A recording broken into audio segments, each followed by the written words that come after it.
Oops, wrong one. There we go. Oh, there we go. Hi.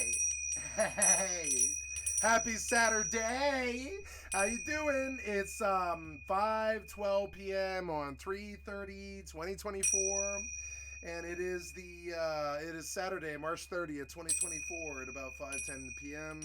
And I am skycat.live, and today I will be playing Horizon Forbidden West and EVE Online in FFXI. And same as yesterday, same as the day before, probably same as tomorrow, because they don't make good games anymore. It's been 9 years since a good MMO. 9 years. 9 years since a good MMO, and it's the same games. We're going to keep playing the same games until they release a good MMO, you know?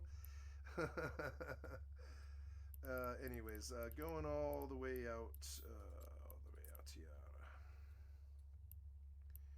We're out there. And I want you to. Oh, and sorry, I'll chop it up, big face here. I'm just saying hello. Hi, guys. I love you. What's up? And I hope you're having a good day. And I'm just soldiering along every day, trying to get there, trying to do good, and try to be there for you. And I hope you all are doing well. So, I'm gonna drop it off the activate.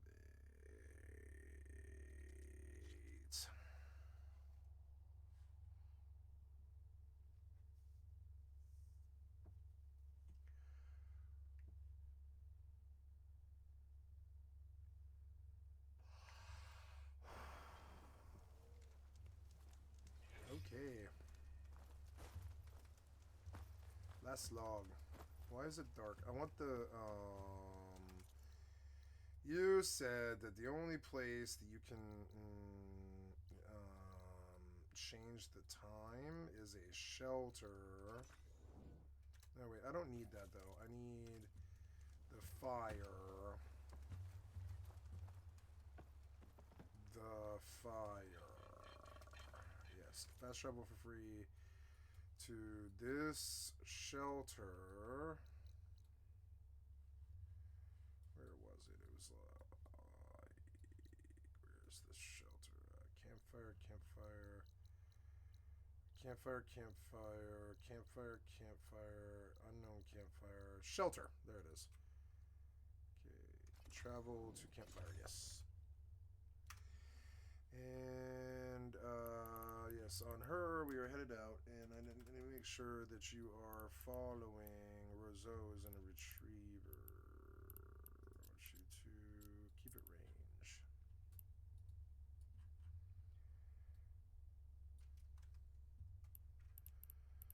Then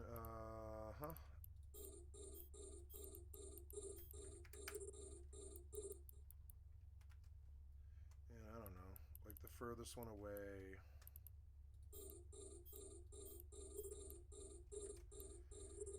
And also, we will pop the heist harvesting drone. Oh, 9 years since good. You should probably try Albion Online. Oh, I have spent hundreds on Albion.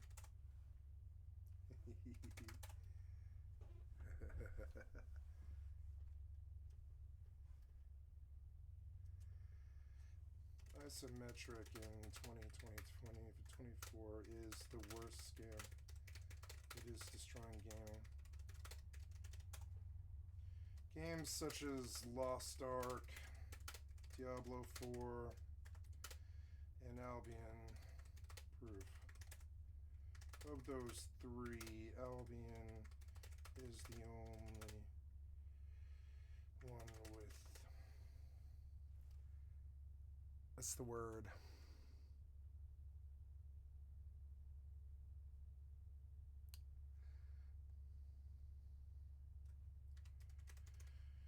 I'm gonna tell it.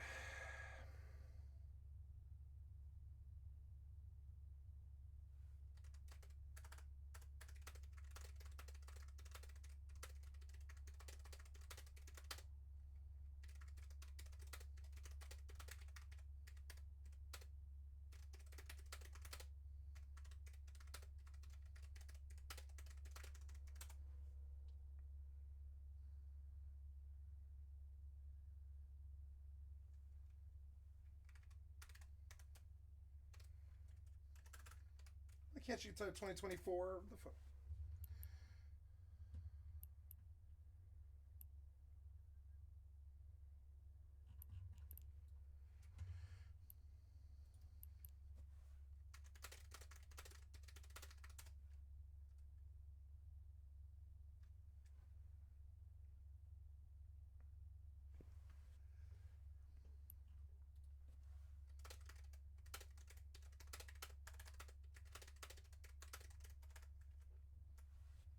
Oh, yes. Oh, yes. Thank you.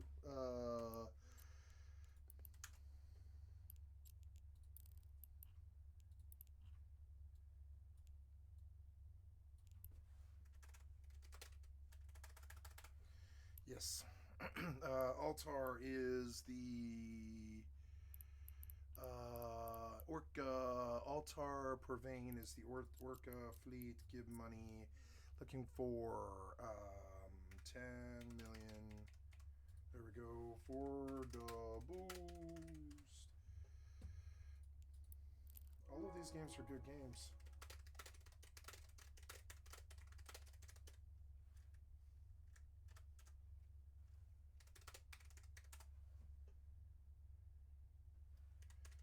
Still good games, but premise and execution from 1994.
Gotta block these. This. There we go. Got it. I don't know why CCP constantly removes my active ship. It drives me crazy. I really wish they wouldn't. I have it locked and everything, and they still remove it all the time. Drives me nuts. Don't mess with my UI without my permission. It might actually get me killed or affect the people in my fleet. You know what I'm saying? Thank you for boost. Yes. Yes. Thank you so much.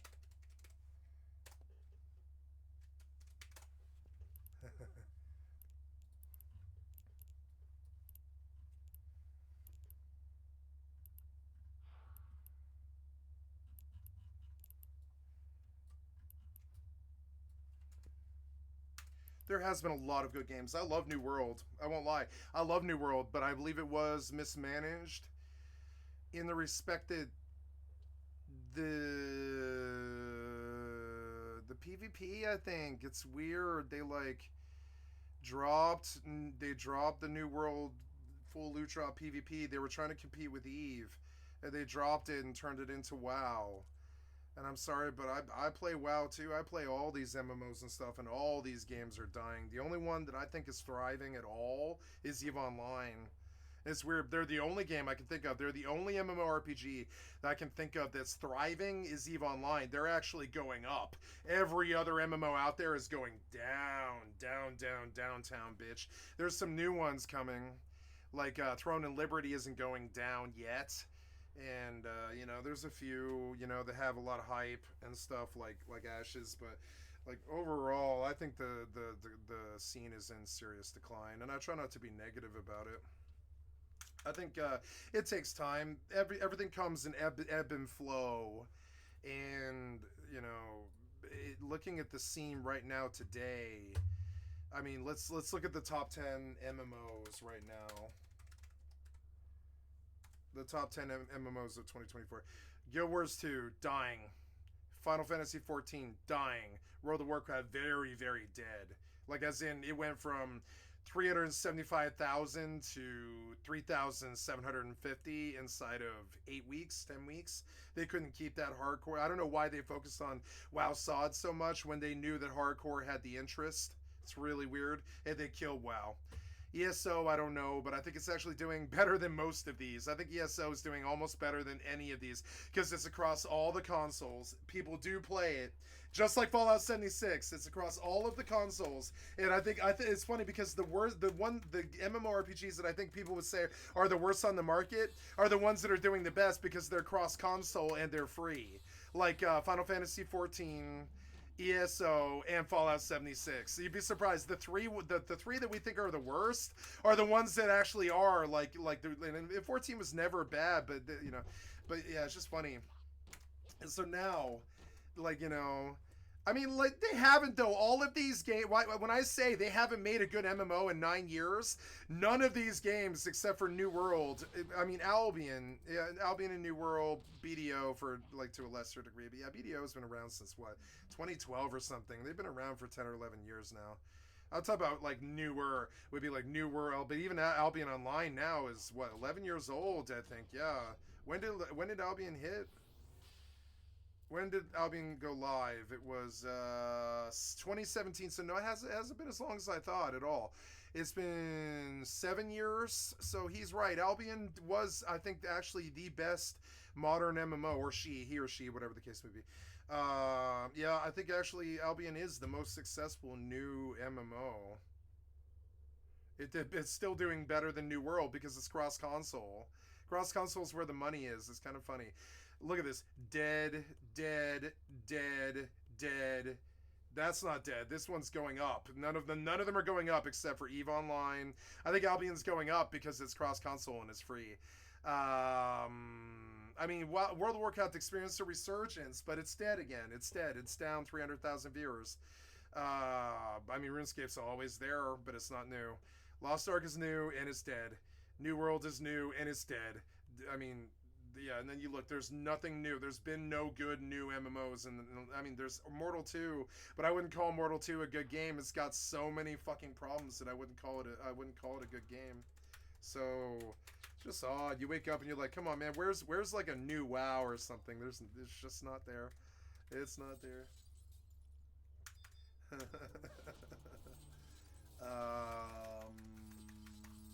There we go. Yeah, I mean, like, it's an interesting chart, but I mean, there's almost no new blood here. The only one here that I actually like, I liked PSO 2. I think PSO 2 is a good game. New World, I love New World, but I think they mismanaged it and killed it. There was no new blood. It's like I got addicted to a dead genre, and it's so annoying to me. It's like I got addicted to a dead genre. It's like I got addicted to heroin that they don't make anymore. And it's so annoying to me. It's so annoying. I should give it up. I think what I'm getting here right now from like EvE, FFXI, and Mortal, I think I should just accept those and believe that they're not going to make another good MMO. I don't think they're going to. I don't think the interest is there. I don't think they can make the money doing it. I think New World tried and showed the world that you can't. You can't make any money trying to make a new MMORPG. It's just not in this climate or whatever it is. And especially if you mismanage it. And wow, it's just a fucking trip. I wake up and I'm like, what's the new game that I can play? No, play games that have been out for 20 years. Or, I mean, well, yeah, I mean, Mortal's been out for 20 years. Mortal 2 is not any different from Mortal Online 1. Mortal, FFXI, and EvE have been out for 20 years, and they're the only MMORPGs I can stand to play anymore. I can't stand WoW anymore. It's so goddamn boring. It has no consequence to it at all. There's no consequence to WoW. It's a 4-minute run at the best. at best is the worst that you ever deal with. It's like there's no consequence. You know, I like it's so toxic. So many of those games are toxic. How about Rust? Rust was a good modern game, but even that's 10 years old. They're all 10 years old or more. Where's the new game? It sucks, and I feel like I'm complaining, so I'm gonna stop. God damn it. Oh, I should check Eve. It would here have a good Noctis fit. I have a fit. Don't know if it's good. Let's go look. Fitting for the Noctis. Let's see. Noctis. In my personal... No, it appears Eve deleted my... Oh, no, there we go. Yeah, Eve doesn't have my fitting. Okay, so... erase my fitting. One sec. I have 5 or 10 Noctis fits since 2010, and they're all gone. They're all gone. Straight gone. I know I have... this is the one I use, Sex Robot. Yeah. I'm looking for it. Trying to find my fucking Noctis, which is going to be in my personal assets. Noctis. I don't have a Noctis anymore. What are you talking about? What are you talking about? Try again. I have several Noctises. I have not ever lost a Noctis. I bought 7 or something like that. I've never lost a Noctis, and all of them are gone. All of them. Wow. I fit one recently. I'm on the wrong count. I'm on the wrong count. That's why. I'm on the wrong side. I'm like, where is all of my fucking fits? Like, what? I was like, why is all of the proof that I've ever flown a Noctis gone? Because I'm on the wrong account. I'm like, what? There we go. Noctis High Sex Salve Skinner. This is what I had.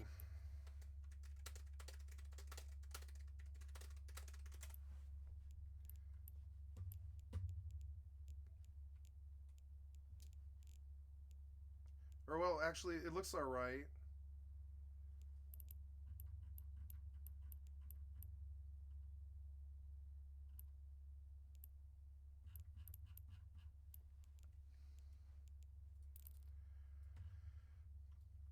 Like isometric is not bad. Don't get me wrong. League of Legends is proof that isometric is not bad. It's just I don't think it's something that we should have seen past 2014. But almost all the modern games are isometric. Diablo 4, it's like something we never should have seen in the modern scene, and it bothers me. To me, that's industry theft. It's like, let's take something from our childhood, Diablo 2, and let's keep trying to re-release Diablo 2 for 50 years. Nah, man, like, isometric wasn't ever gonna stay isometric. They were gonna go 3D, but you keep trying to go back. I could see it for a brand new developer, you know, trying like Lost Ark. I could see them trying to get their start in isometric and then you know, like graduating to 3D. I could see that, but I don't think that was their approach. I think they were thinking that we were just going to sit around and play a Diablo 2 isometric for the rest of our lives, and I do not believe that is the case. Yes.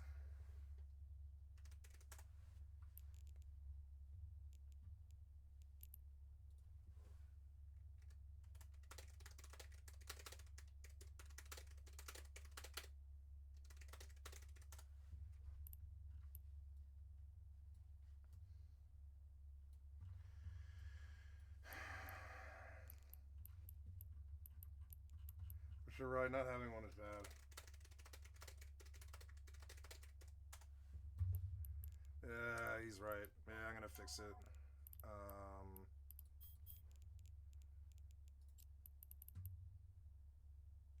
Unfit.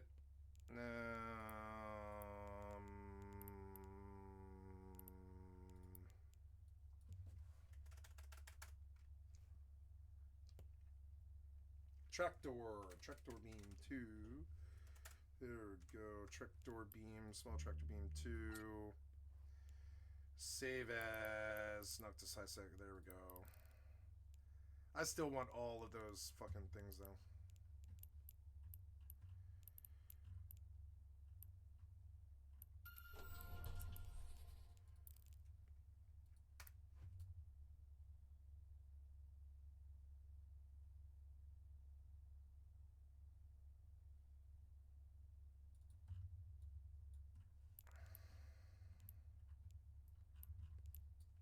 He's right, or 2. He's right, because it's slower without it. Yep, I'm gonna fix the fit. There we go. Personalization. Da da da da da. Holland fits. Noctis Hisek house. Unfit. Nope, nope, wait. Go back to hardware for the small tractor beam. There we go. Fixed it.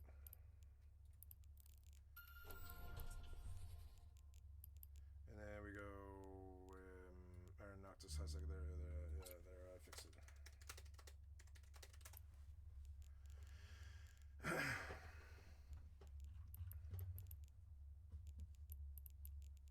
Okay.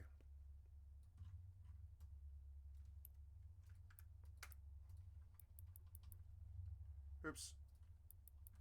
Where are we full? Oh yeah, we're. I have a boost. Yay! Compress. Yeah, for boost. Yay for boost. God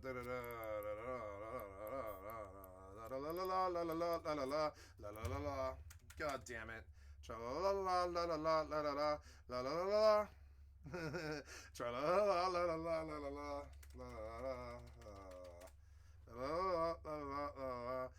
la. Yeah. Oh, I probably can't do this without DMCA, huh? No, just fucking do the fucking.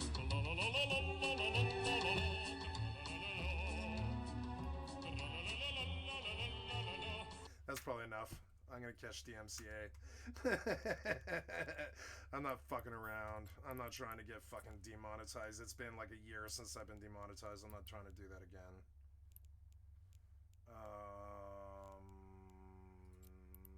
Can I put you online now? No. Oh well.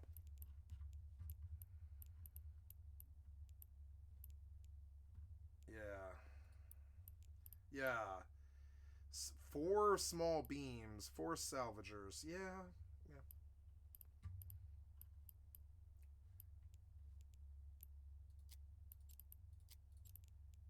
What happened here? Where'd you... I mean... What? Oh my god. What do you mean? Oh, I'm on the wrong one. I'm on the wrong one again. Damn it. There we go.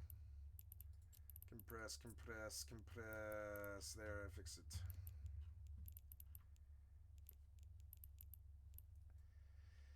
I like having 6 salvagers because it gets through faster, but it's still sort of like annoying to run 6 too. Sex robot is good. I like it, yes. Large shield extender, 50 mm micro. 3 inert stabs. I like the expanded cargo hold more. But the inert stabs are wiser, I would say.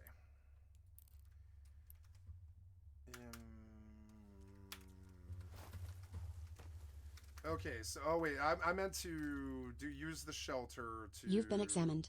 Oh, who now? Oh, hello. It is Casca. Oh, I thought I sat, but I didn't. Cute. Sit down again. Damn it. I wanted to go to the shelter. Yeah, the shelter. I went north of the shelter by mistake. I want to. Damn it, summon the thing. I can't remember the button. What key did I use? Is it C? Yeah, it's C.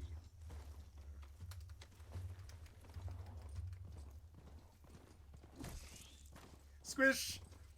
I should go back. What did I just kill? What the hell was that? Was it a bird?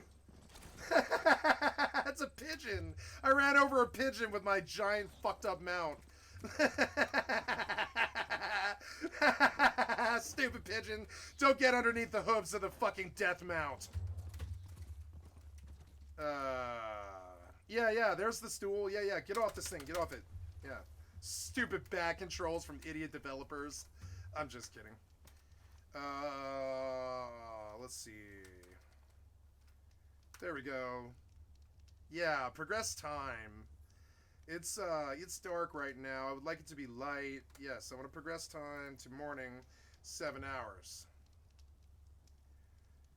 Yeah, let there be light, bitch. Now,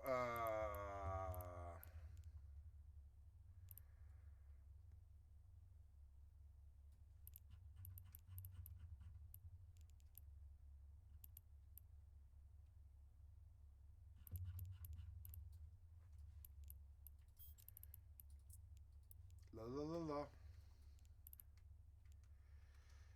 good. And you... Compress, compress, compress. And then we will go out in the sunlight. Beautiful. Yes, leave. Yes, leave. Yes, leave. Yes, leave. Leave. Back. Go. Go. Control. Leave. Bad controls. Bad developer. Go. I'm kidding. The developer's not bad. Just get your controls under you know, a simple escape key would be a lot better than control or C or any of that stupid shit. Why do people keep looking at me? What's going on? Am I okay? Yes, I'm okay. Ah, it's because of my Kraken Club. They're all like, what is that scrub doing with the Kraken Club? What is that scrub doing with the Kraken Club? I don't know. I didn't ask for it to drop. It just did. Yes, I'm aware it's worth $7,000. Yes, I'm aware. You know what I'm saying? I'm not dumb. Even on the private server, it's worth like at least $2,000. Something like that. It's insane. I'm not kidding either. People would pay me $2,000 for that Kraken Club. So I get fucking checked all the time. They're like, look at this. What's this scrub doing, bad gear doing with the Kraken Club? I'm not a Final Fantasy slave like you. I play it, but I'm not a slave like you. That's the difference. I don't have to do anything in Final Fantasy at all. That's the difference. You have to go do Dyna or whatever, or go run with your fuck. You have to go do Sky. You have to go do like Sequarium or whatever. I'm just here for fun, and I got the Kraken Club because I'm not trying. That's the difference. If I was trying, trust me, I tried for 20 years, and I didn't get shit. Gallarhorn was the best I got. I tried for 20 years, and Gallarhorn was the best I ever got, right? The minute I stopped trying, loot rained from the heavens. The minute I stopped caring or even valuing the loot started raining from the heavens. I swear to God, I'm not kidding. It turned out that the whole problem was desiring it in the first place. The minute I stopped desiring it, I started getting such better loot. It's so funny. It's like some fucked up backwards curse of that movie, the Secret or whatever. It's like the backwards version of The Secret. Like when you want something, you won't get it, right? But when you don't care anymore, you'll get it in spades, right? Isn't that kind of the way? God damn it, why won't you cast a spell or do anything? Why won't you cast anything? Please get on the right page. Why did you alt tab with an alt escape? Please do something here. Please do something. Thank you. And then please do something. Get it out there. Why is the tiger not here? Get him on the fucking target. Ah, now I gotta sit again. So annoying. Fucking janky game from 20 years ago with your control 1s and your control 6s, your F1s, F3s and shit. Fuck your weird fucking tank controls. Ah, make new games. Make new MMORPGs that don't have fucking terrible problems like this. Let's go. You're too slow. We need new MMORPGs. Damn it, it's a reoccurring theme. I wake up in the morning and there's not a new game, and I kind of feel some deep shame. I wake up in the morning and there's new game. You've been at it for 20 years and nothing to show. So there's something, I can't rhyme, but nothing to show or whatever. You've been at it for 20 years with nothing to show. I don't really understand it. Do not gospel me. Run. I don't know where 400 health went suddenly. Fucking dumb. Sit down. Water God 2, I dodged it too. I knew he was casting in the next 5 seconds. I was like, get out! He's gonna gospel me. Get out! The AoE is coming and it'll be 500 damage. Rebel outpost, jagged deep, find the outpost leader. How about no? How about I don't do that? How about I go swimming instead? I don't give a shit about your point A to point B retardation. I'm not doing that. Sorry. I know that you designed like that for 30 years, and you just can't imagine not doing stuff like that, but I'm not interested in your fucking busy work. I have no interest in it. Let me off the mount. Let me off it.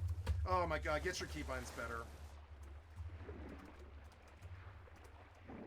Ooh, underwater battle? Yeah, fuck this thing. It's like a fish. Kill it.